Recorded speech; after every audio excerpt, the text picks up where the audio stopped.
Thank you for watching. My name is Shakaama. So we're going to talk about two Swedish police who blew the whistle on what's really going on in Sweden. You know that they're under strict guidelines to not mention anything about the migrants that are coming in, the refugees that are coming in. They're under strict orders never to implicate the migrants or refugees, or whatever you want to call them. Well, the thing is, two police finally came out and said enough is enough. Here's what's going on. Almost 90% of all of the serious crimes in Sweden are being performed by the migrants or refugees or whatever you want to call them. This is everything that the news had already reported. Now, the backlash that they suffered from both their own government, whom they work for, and the actual police departments, whom they work for directly, was that they tried to censure them, they tried to get them fired, and then the horror story goes on and on and on. There's a completely different side to it. These police whistleblowers were sent letters of support, flowers, bouquets of flowers, and it took an undercover reporter to actually take pictures of all of the flowers that they were sent. The police department refused to let in reporters to actually come into the police department to take pictures of the flowers. It would break the narrative that these were bad cops going against police guidelines. And it would send a message to the radical right wing, radical left wing, whoever the media, however the media wants to portray the groundswell of actual support that's actually going on in Sweden. But the reaction of the actual media is that they had some sort of celebrity amongst various types of media. Now, the media, the establishment media, of course, is not going to cheer these people on, these policemen on.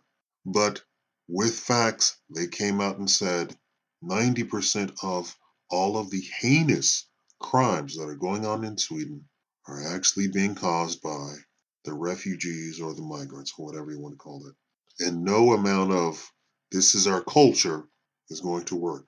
Let me briefly get into why the migrants are there, why the refugees are there. Why is Angela Merkel and friends inviting these people? The reality is Europe is dying.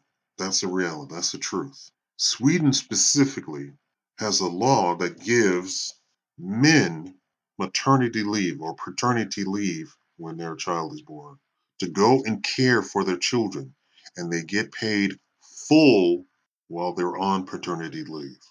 What does this do? If you give people money, it encourages that behavior.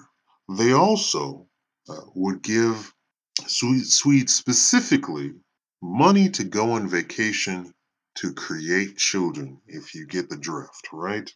And it went to heterosexual, young, married couples.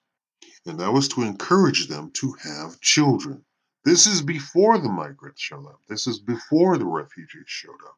The numbers are in the negative for Europe, actual Europeans. For as much as the French, the German, the Swedes, the Norwegians want to pretend and bury their heads in the sand that nothing is going on and everything is hokey dokey, nothing could be further from the truth. So they devised a plan to bring in more labor. The more unskilled, the better. Up pops refugees, up pop migrants from Africa, from the Middle East, and voila, that's what you have it. You have the saving grace for the negative growth population of Europe.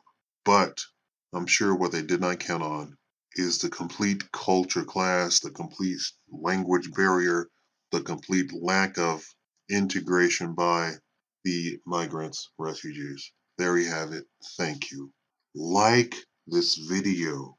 Please like this. The first 1,000 people, please like the video so that this actually gets out to people. Thank you. People say they like the video and don't even like it.